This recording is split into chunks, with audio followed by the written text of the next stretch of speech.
دوستان محترم، ہمارے لیے اس دنیا میں اللہ تبارک و تعالیٰ کی پہچان حاصل کرنا واجب اور ضروری ہے، کیونکہ ہم اس کے بندے ہیں اور بندے پر لازم ہے کہ وہ اپنے معبود کی پہچان رکھے، اور اللہ رب العزت نے اپنی پہچان دینے کے لیے ہم میں آخری نبی کو بھیجا۔ اللہ کے رسول علیہ السلام نے اللہ کی پہچان عطا کی۔ اب ہم جو 1450 سال حضور علیہ السلام کی حیات ظاہری سے دور ہیں، تو یہ پہچان ہمیں کیسے ملی ہے؟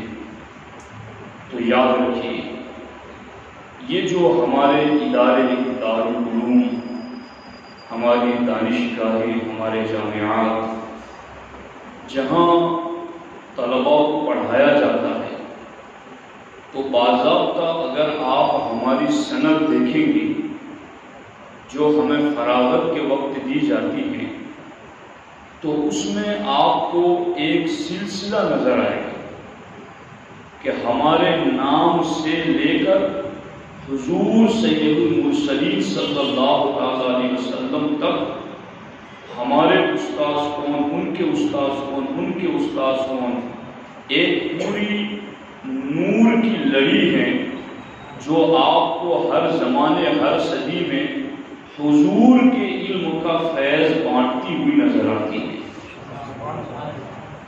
تو ایک تو دربار رسالت تک ہماری علمی رسائی کا ایک ذریعہ یہ ہمارے علماء جو باضابطہ ایک دوسرے کو اپنی علمی وراثت منتقل کرتے ہیں اور پھر اس کو دستخط کر کے سند بھی دیتے ہیں کہ ہم نے اپنے استاد سے جو پڑھا ہم نے اس کو پڑھا دیا۔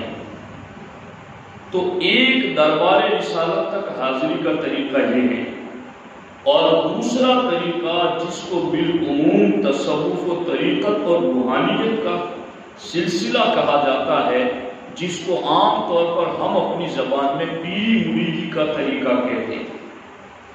تو اگر اس رشد و ہدایت کے طریقے تصوف کو ہم دیکھیں تو اس میں بھی آپ کو ہمارے جتنے بھی سلسلے ہیں، قادری ہو، چشتی ہو، نقش بندی ہو، سہروردی ہو، یا اس کی جملہ شاخیں اور دیگر سلاسل ہو، تو ان تمام روحانیت کے سلسلوں میں بھی یکے بعد دیگر آپ کو مولا علی، حضرت ابوبکر صدیق اور حضور تک روحانیت کا ایک رشد و ہدایت کا سلسلہ نظر آئے گا۔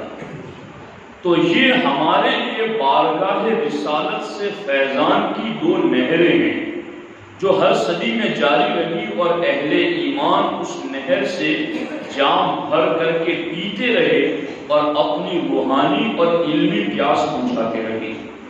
اب اتنی بات جب آپ سمجھ چکے ہیں تو اب میری بات آپ سمجھیں۔ یہ جو روحانیت والا سلسلہ ہے جس کو تصوف اور طریقت کہتے ہیں، حالانکہ تعلیم کے سلسلے کو بھی میں یوں نہیں کہتا کہ وہ روحانیت کا سلسلہ نہیں، اصل روحانیت تعلیم مصطفیٰ ہی ہے، مگر تصوف ایک تزکیہ نفس کا طریقہ ہے جس میں مجاہدات اور ریاضات وغیرہ سے پیران طریقت گزار کر بندہ جو مٹی ہوتا تو اس کو سونا بنا دیتی، اور وہ کانٹا ہوتا تو اس کو گلاب بنا دیتی۔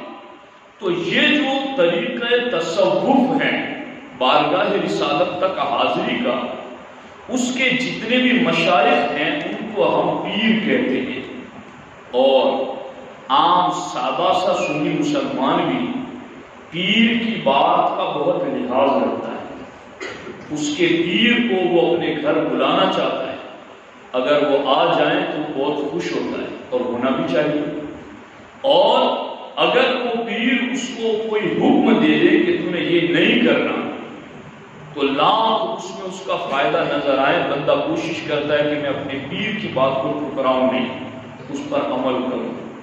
آج میں آپ کو صرف پیر کی نہیں پیران پیر کی بات سنا رہا ہوں، آج میں آپ کو اس غوث اعظم کی بات سنا رہا ہوں جو کسی کی گردن پر قدم رکھ دے تو آگے اللہ ولایت کی مہر لگا دیتا ہے۔ آج میں اس پیر کی بات سناؤں جو خود کہتے ہیں وَوَلَّانِي عَلَى الْأَقْطَابِ جَمْعًا، کہ اللہ نے تمام کتبوں کا سردار اور سید مجھ عبد القادر کو بنایا ہے۔ جو پیر یہ کہتے ہیں وَحُکْمِ نَافِذُ فِي كُلِّ حَالٍ، کہ مجھے اللہ نے وہ پیر اور دستگیر بنایا ہے کہ میرا حکم ہر ولی کو ماننا لازم اور ضروری ہے۔ وہ پیران پیر ہمیں کیا کہتے ہیں؟ اللہ اکبر۔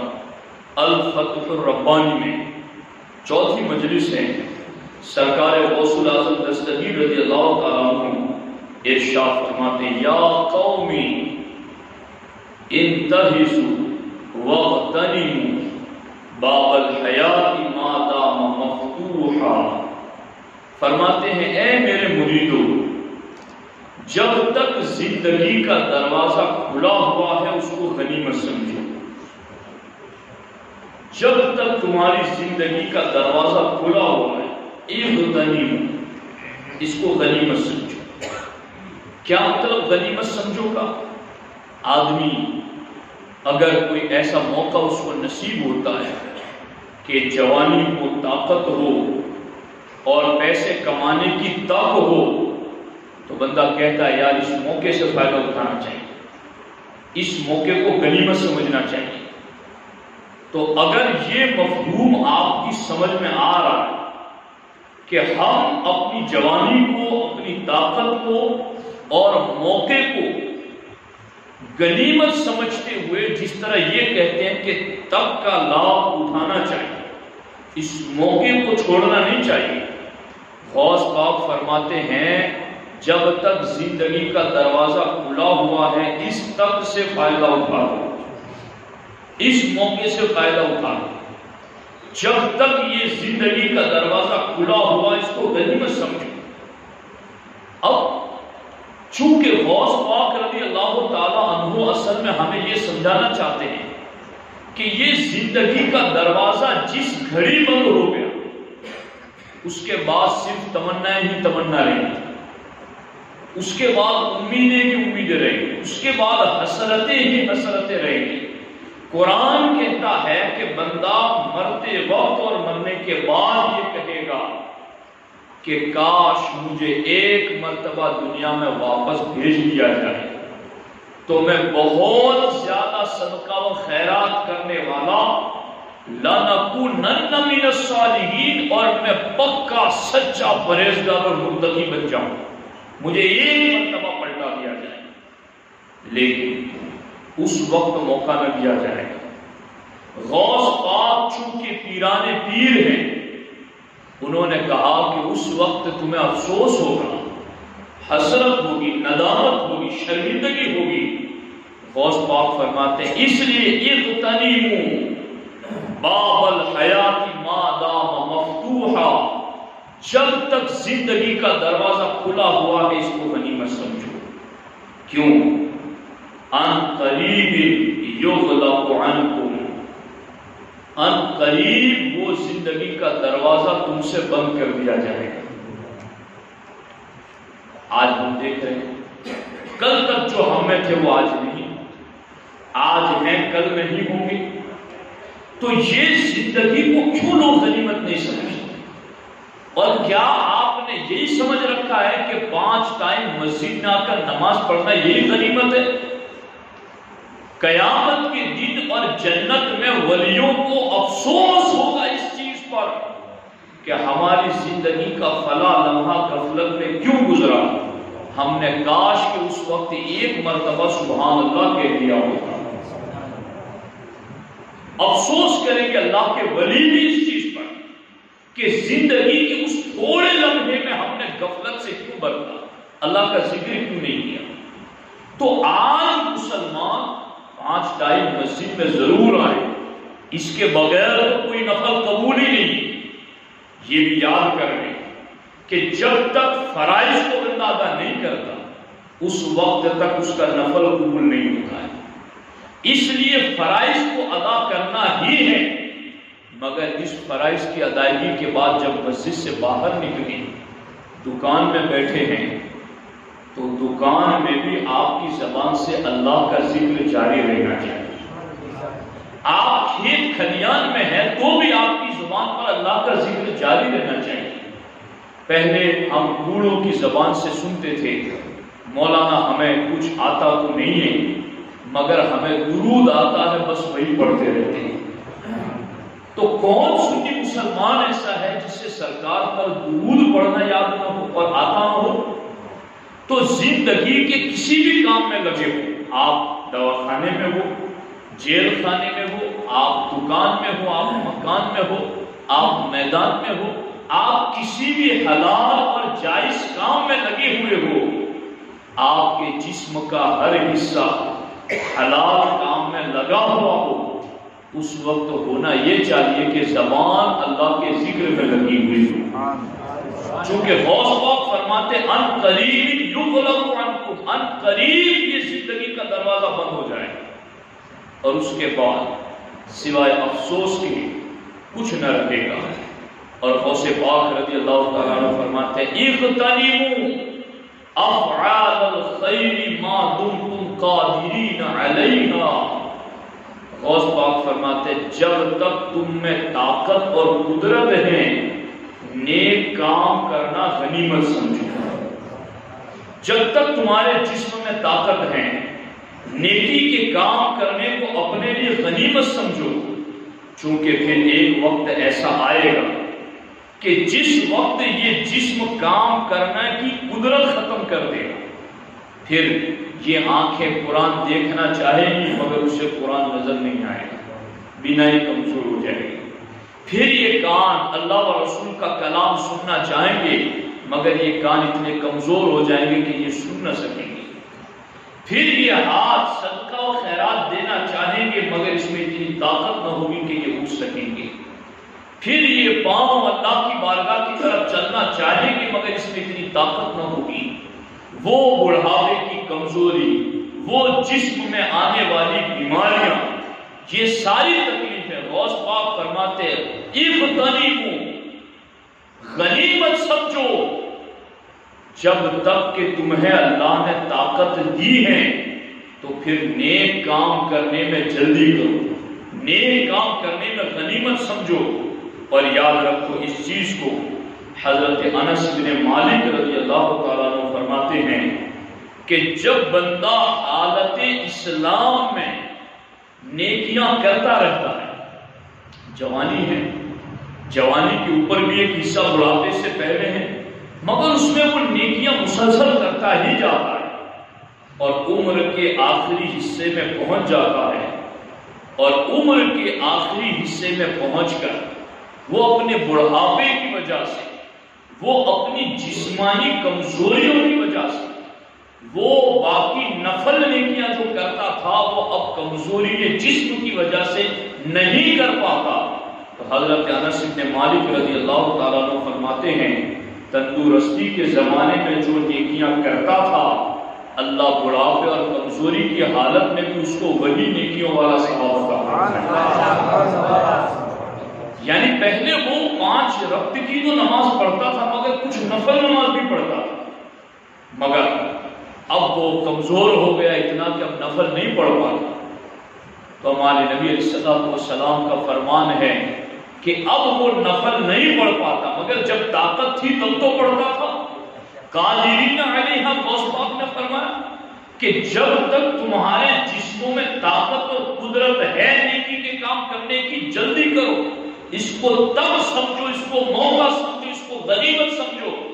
اور اللہ کے رسول علیہ السلام نے فرمایا اگر یہ جو نیکیاں کرتا رہا اور پھر جب کمزوری جسم پر طاری ہو گئی بڑھاپے کی یا بیماریوں کی، اب وہ نفل کام زیادہ نہیں کر پاتا، تو اب اللہ تعالیٰ اس کو وہی صحت اور تندرستی کے زمانے میں کی جانے والی نیکیوں جیسا ہی اجر و ثواب عطا فرمائے. اس لیے ساتھی سبقت کرو اس چیز کی طرف، لوگ یوں کہتے ہیں کہ مولانا اب یہ ایک شیطان کا وسوسہ ہے، کیا کہ ابھی ہماری عمر ہی کیا ہے، آج نہیں ہم کل کریں گے، کل نہیں پرسوں کریں گے۔ بچے ہیں وہ یہ کہتے ہیں ابھی ہم جوان ہوں گے، جوان یہ کہتے ہیں ابھی ہمارے کہاں مرنے کے دن آئے ہیں، ابھی دیکھیں گے بڑے موج مستی کے وقت ہیں۔ اور پھر جب وہ بوڑھا ہو جاتا ہے تو بزرگ برا نہ مانے، مگر ہمارے نبی نے فرمایا کہ آدمی جب بوڑھا ہوتا ہے تو اس کو سب سے زیادہ جس چیز کی ہرس ہوتی ہے وہ زیادہ جینے کی ہرس ہوتی ہے۔ تو وہ مرنے کا نام بھی نہیں سننا چاہتا، برا مان جاتا ہے، مجھے تھوڑی مرنا ہے ابھی۔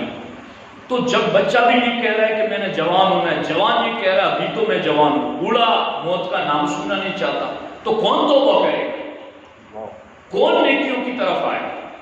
کون پھر غوث پاک کے فرمان پر عمل کرے گا؟ حضرت امام غزالی نے بڑی نصیحت والی بات کی۔ حضرت امام غزالی رضی اللہ تعالیٰ عنہ ارشاد فرماتے ہیں کہ کیا تم غور نہیں کرتے کہ تم کب سے اپنے نفس سے وعدہ کر رہے ہو کہ کل عمل کروں گا، کل کروں گا، اور امام غزالی فرماتے ہیں وہ کل پھر آج میں بدل گیا۔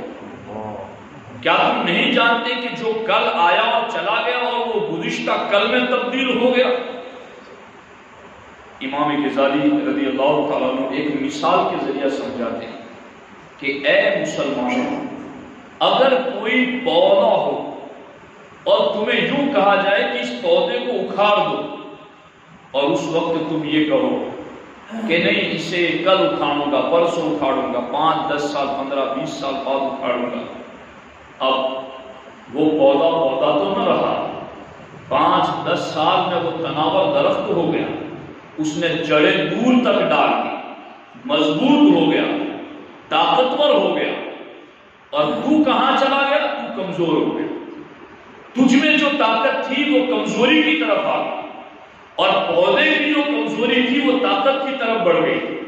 اب تو صرف امیدیں کرتا رہے گا کہ میں اس کو کل اکھیڑ دوں گا، پرسوں اکھیڑ دوں گا، مگر اب تجھ میں طاقت نہیں کہ تو اس تناور درخت کو اکھیڑ سکے۔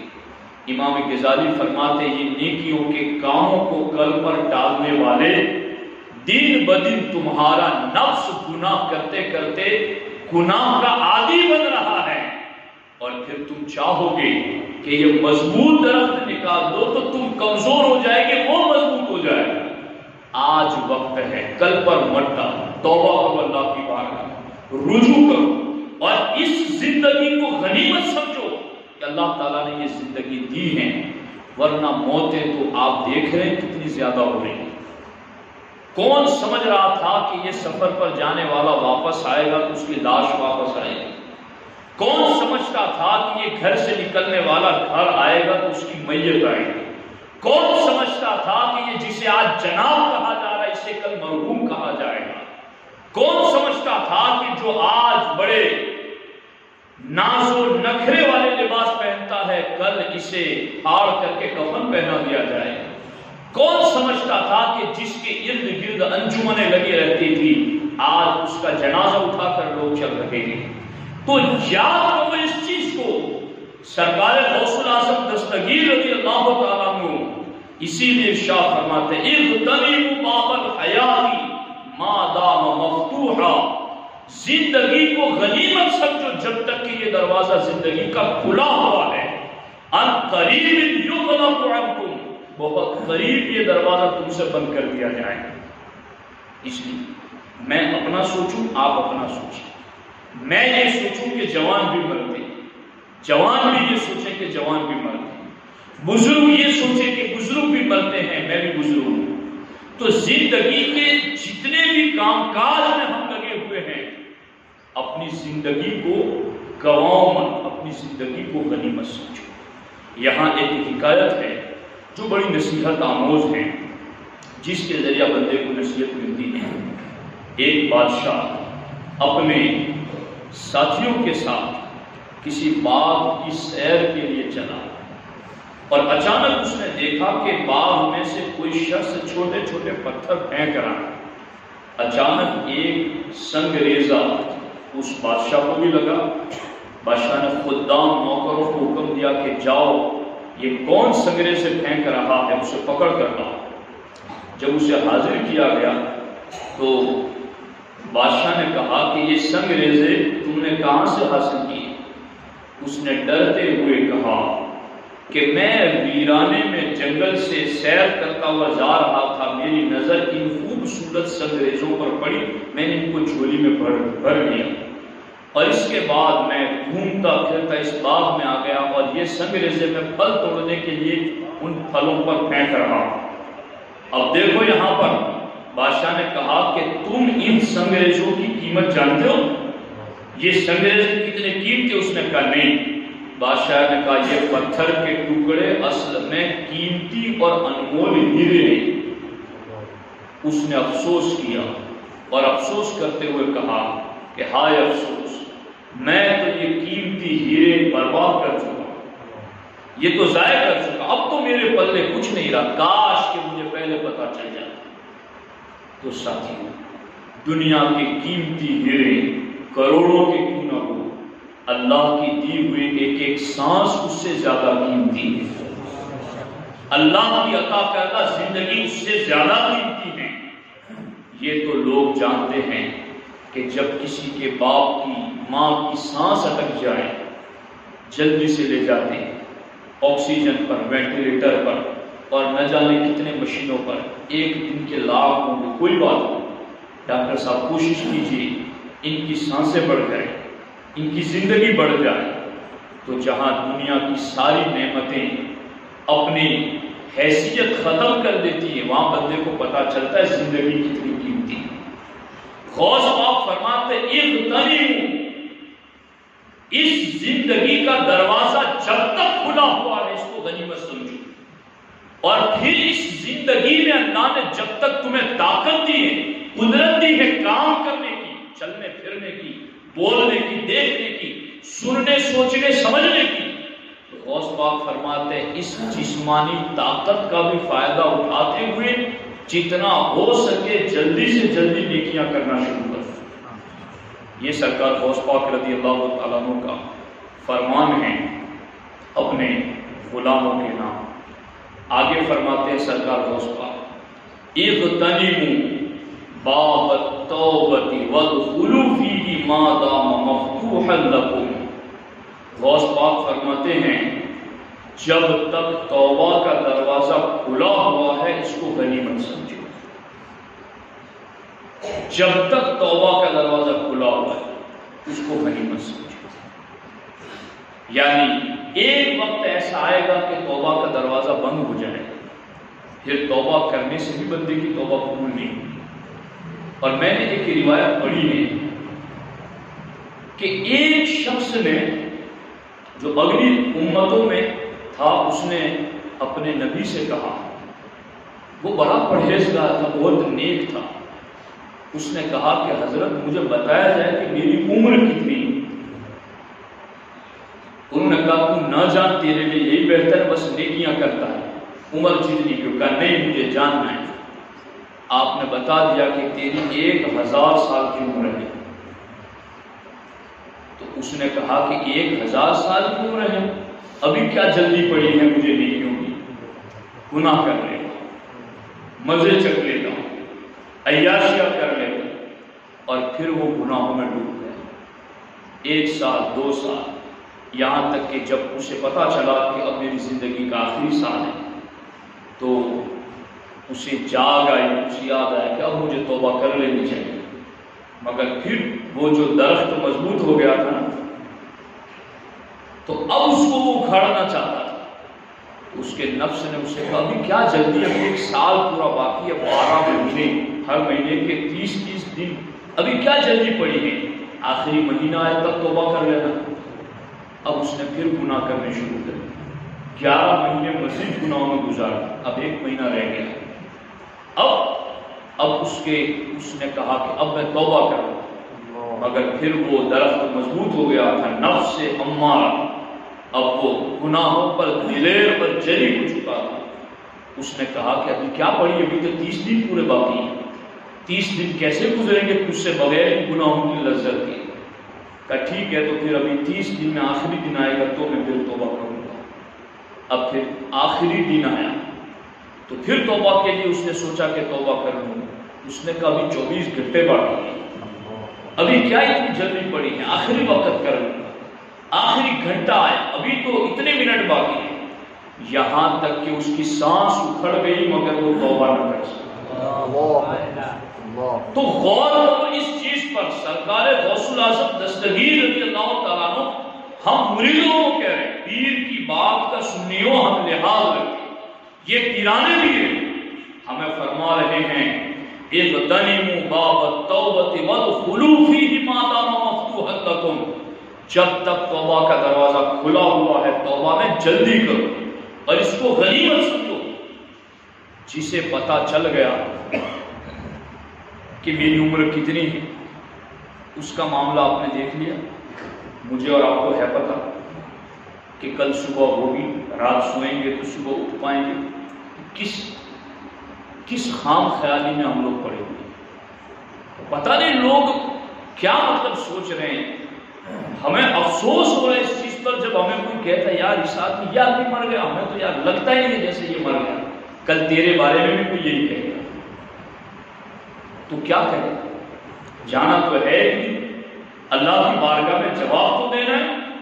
غوث پاک فرماتے ہیں جب تک توبہ کا دروازہ کھلا ہوا ہے اس کو غنیمت سمجھو، جلدی کرو توبہ میں۔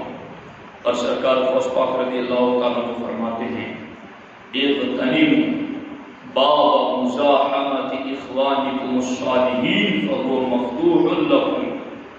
غوث پاک فرماتے ہیں نیک صالح بھائیوں کے اجتماع کے دروازے جب تک کھلے ہوئے ہیں اس کو غنیمت سمجھو۔ نیک صالح بھائیوں کے اجتماعات، ان کی محفلیں، ان کے علم اور عمل پر ابھارنے والی باز و نصیحت کی محفلیں، غوث پاک فرماتے جب تک تمہارے لیے اس اجتماع کے دروازے کھلے ہوئے ہیں اللہ کی طرف بلانے والے، اس کو غنیمت سمجھو اور آؤ اس کی طرف، اس کو اپنی روحانی ضرورت سمجھو، اس کو اپنی آخرت کی جمع پونجی سمجھو۔ ایک آدمی سے میں شاید پہلے بھی کہا تھا، اللہ کے رسول علیہ الصلوۃ والسلام سے ایک صحابی نے عرض کیا حضور مجھے موت ناپسند ہے، میں مرنا پسند نہیں کرتا۔ تو سرکار دو عالم صلی اللہ علیہ وسلم نے فرمایا تمہارے پاس کچھ ہیں؟ کہا حضور میرے پاس بہت زیادہ مال ہے۔ کہا وہ آگے بھیجنا شروع کر دے تو پھر وہاں دل لگ جائے گا۔ تو اب یہ چیز ہے نا ذہنی اعتبار سے کہ جہاں آدمی کا کچھ ہوتا ہے وہاں جانے سے وہ گھبراتا نہیں، اسے پتا ہے میرے وہاں باغ لگے ہوئے ہیں، میرے وہاں گھر لگے ہوئے ہیں، میرے وہاں رشتہ دار ہیں، مجھے وہاں ابو بکر عمر عثمان علی سے ملنا ہے، مجھے وہاں اللہ کے رسول کا پڑوس ملے گا، مجھے صبح و شام رب کے جلوے دیکھنے ہیں۔ اگر یہ سارا کچھ اس کا وہاں ہوگا اور وہ بھیجے گا آگے اپنے لیے سب کچھ، تو پھر سرکار فرماتے پھر تمہارا موت سے دل لگ جائے گا۔ تو یہ چیز دیکھو تو کچھ نہ کچھ کرتے رہو، بھیجتے رہو آگے کے لیے، ورنہ یہ چیز تو سرکار نے فرمایا نا تمہارا وہی ہے جو تم نے کھایا اور ختم کر دیا، پہنا اور پھاڑ دیا، حقیقت میں تمہارا وہی ہے جو تم نے آگے بھیج دیا اور جمع کر دیا۔ قرآن کہتا ہے ما عندکم ينفد وما عند اللہ باق، کہ جو تمہارے پاس ہے وہ خرچ ہو جائے گا، ما عندکم جو تمہارے پاس ہے ينفد وہ خرچ ہو جائے گا، وہ ختم ہو جائے گا۔ اور پھر آگے وما عند اللہ باق، اور جو اللہ کی بارگاہ میں پہلے سے بھیج دو گے وہ تمہارے لیے باقی رہے گا۔ عادت بناؤ کچھ آگے بھیجنے کی، نیکیاں بھیجنے کی، صدقہ و خیرات بھیجنے کی، نیک اعمال بھیجنے کی عادت بناؤ، وہاں بساتے رہو، ایک جہان آباد کر دو جانے سے پہلے، تو پھر انشاءاللہ وہاں جانے سے جی نہیں گھبرائے گا۔ غوث پاک فرماتے ہیں اغتنموا باب مزاحمت اخوانکم الصالحین فهو مفتوح لکم، نیک صالح بھائیوں کی اجتماع کے دروازے کو غنیمت سمجھو جب تک کہ وہ تمہارے لیے کھلے ہوئے ہیں۔ سرکار غوث پاک فرماتے یا قومی، اے میرے مریدو، ابنو ما نقضتم، جو عمارت تم نے توڑ ڈالی ہے اس کو پھر سے بنا۔ یہ دنیا کی عمارت نہیں، یہ آخرت کی عمارت ہے، اور یہ آخرت کے مراحل۔ جو تم نے توڑ ڈالا ہے اس کو ٹھیک کر لو۔ اغسلوا ما نجستم، جو چیز تم نے ناپاک کر لی ہے اس کو دھو ڈالو۔ صفوا ما قدرتم، غوث پاک فرماتے ہیں کہ اس کی اصلاح کر لو جس کو تم نے گدلا کر دیا ہے، میلا کر دیا ہے، اس کو پاک کر لو۔ ثم ردوا ما قد اخذتم، پھر وہ چیزیں جو تم نے دوسروں سے لے لی ہیں اس کو واپس لوٹا۔ ثم ارجعوا الى مولاکم تعالی، پھر تم اپنے رب کی بارگاہ میں پلٹ جاؤ، یعنی یہ کرو پھر پلٹ جاؤ۔ جو توڑ چکے ہو اس کو بنا لو، جو پلید کر چکے ہو اس کو پاک کر لو، جو گدلا کر چکے ہو اس کو صاف کر لو، اور جو کسی کا لے چکے ہو اس کو واپس لوٹا دو۔ اور غوث پاک فرماتے اب یہ سارا کچھ کر دیا ہے، اب تم بے خوف چلے آؤ اللہ کی بارگاہ میں۔ اب غوث پاک فرماتے ہیں میرے مریدو، تم نے میرے فرمان پر عمل کر لیا، اور پھر اگر تم سے کوئی کمی رہ گئی تو غوث پاک فرماتے میرے مرید، اگر تجھ میں کوئی کمی رہ گئی تو کوئی بات نہیں، تیرے پیر کو تو اللہ نے کمال عطا کیا ہے، مجھے تو کمال کیا۔ اب یہ چیزیں ہیں جس کو سمجھنا نہایت لازم اور ضروری ہیں۔ یہاں پر باتیں تو میں بہت ساری آپ کے لیے لے کر آیا ہوں، مگر وقت کافی ہو چکا ہے۔ دو فرمان غوث پاک کے ایسے ہیں جس کا صرف ترجمہ کرتے ہیں۔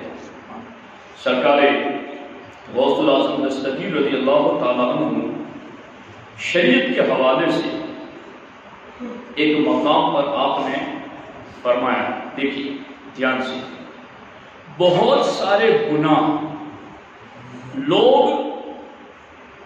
لوگوں کو راضی کرنے کے لیے کرتے ہیں، دوست کے لیے، رشتہ دار کے لیے، یا کیا کروں مولانا میں بھی جانتا ہوں کہ یہ گناہ ہے مگر کیا کروں، رشتہ دار کے لیے جانا پڑتا ہے، یہ کرنا پڑتا ہے۔ مریدو، غوث پاک کے مرید ہو تو سنو غوث پاک کیا فرماتے ہیں۔ غوث پاک فرماتے من ذاق فقد عرف،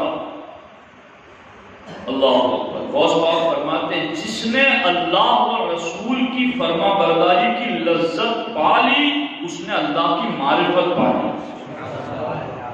اور اب اگلا جملہ سننا، فرماتے ہیں حسن العشرت مع الموافقت له مع حدود الشرع والرضا حسن مبارک۔ فرماتے ہیں کہ مخلوق کے ساتھ میل جھول اور مخلوق کے کاموں میں ان کی موافقت کرنا، ان کے جیسا کام کرنا، جب حدود شریع اور رضا الہی کے ساتھ ہو تو پھر یہ مبارک بھی ہے اور اچھا بھی ہے۔ یعنی اس کا مطلب یہ ہے کہ مخلوق کے ساتھ جب تم کوئی کام کر رہے ہو اور پھر وہ کام حدود شریعت میں ہو، شریعت کے بتائے ہوئے دائرے کے مطابق ہو اور اللہ کی رضا کے لیے ہو تو حسن مبارک۔ غوث پاک فرماتے پھر تیرا یہ کام اچھا بھی ہے اور اللہ تیرے لیے اس میں برکت بھی عطا کرے۔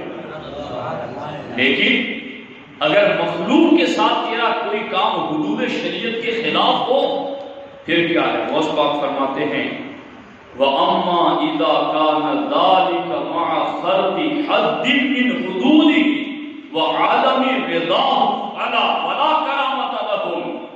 غوث پاک فرماتے ہیں ہاں، اگر جب یہ میل جھول اللہ کی شریعت کی کسی حد اور قانون کو توڑ کر ہو اور اللہ کی رضا کے علاوہ ہو تو کیا ہے؟